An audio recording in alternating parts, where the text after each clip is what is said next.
न्यूनतम समर्थन मूल्य उसकी कुल लागत का 1.5 गुना ज्यादा रखने का अपना वादा सरकार पूरा कर रही है। खरीफ फसल 20-21 के 14 फसलों के CACP आधारित न्यूनतम समर्थन मूल्य जारी कर दिया गया है, जिसकी जानकारी तोमर जी बताएंगे। इन 14 फसलों पर किसानों को अब लागत का 50 से लेकर 83% तक ज्यादा दाम हासिल होगा। सरकार ने बैंकों द्वारा खेती और उससे जुड़े काम धंधों के लिए 3 लाख रुपए तक के अल्पकालिक कर्ज के भुगतान की तिथि भी 31 अगस्त 2020 तक बढ़ाई है और किसानों में इसमें ब्याज की छूट और अदायगी में मोहलत, ये दोनों फायदे उसको मिलेंगे।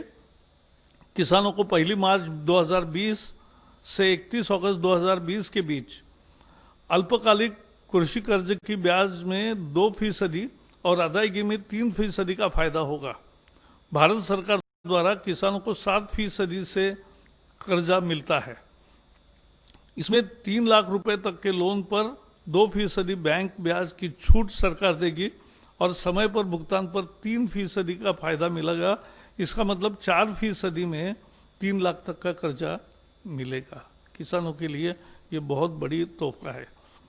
ब्याज में छूट की योजना किसानों को किसान क्रेडिट कार्ड के जरिए कर्ज सहित अल्पकालीन फसल कर्ज के देने के मकसद से शुरू की गई है।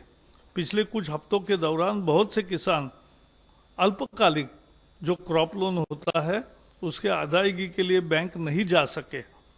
इसको ध्यान रखते हुए कैबिनेट ने जो निर्णय किया है उससे करोड़ों किसानों का लाभ होगा।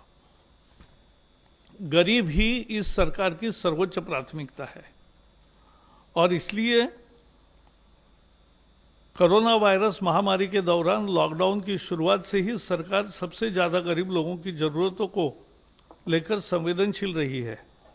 लॉकडाउन शुरू होने के बाद 2 दिन में पहला 1,70,000 करोड़ का पैकेज की घोषणा हुई। 80 करोड़ लोगों को खाद्य सुरक्षा देने से लेकर 20 करोड़ महिलाओं के बैंक खाते में सीधे आर्थिक मदद पहुंचाने तक, गरीब वरिष्ठ नागरिकों, विधवा, दिव्यांगों को आर्थिक मदद देने से लेकर PM किसान के तहत करोड़ों किसानों को किस्त के रूप में मदद जैसे कदम उठाए गए हैं। इससे एक ऐसे बहुत बड़े गरीब तबके का फायदा मिला है जिसे लॉकडाउन के दौरान परेशानियों का सामना करना पड़ता, और अगर सरकार फौरी तौर पर ऐसे कदम न उठाती तो यह तकलीफ बहुत होती।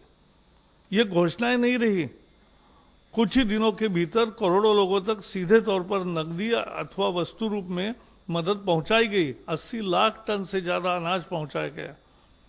सभी बाकी पैसा जो देना था वो DBT के माध्यम से दिया गया है। आत्मनिर्भर भारत के तहत प्रवासी मजदूरों के कल्याण के लिए एक राष्ट्र एक राशन कार्ड, ऐसे लोगों को भी खाद्यान्न जिनके पास राशन कार्ड नहीं है उनको भी देने का व्यवस्था किया। मकान के लिए रियायती किराए वाली नई योजना गृह निर्माण की, और ऐसे ही तमाम अन्य कदमों की घोषणा की गई है। किसानों के कल्याण को लेकर व्यापक सुधारों का ऐलान किया गया है। किसानों को उन जंजीरों से मुक्त किया है, क्योंकि वो सुधार इतने महत्वपूर्ण है APMC को लेकर। क्यों किसानों को उन जंजीरों से मुक्त जिसमें वे जकड़े थे और उनके आमदनी को बढ़ाने के उपाय अब किए गए हैं। इसके अलावा खेती से जुड़े बुनियादी ढांचे में व्यापक निवेश का भी प्रस्ताव है। खेती से जुड़ी अन्य गतिविधियां जैसे मछली पालन को भी वित्तीय मदद दी गई है। भारत सरकार ने हर मोड़ पर समाज के सबसे जरूरतमंद तबके के साथ एकजुटता दर्शाई और उसकी मदद की है।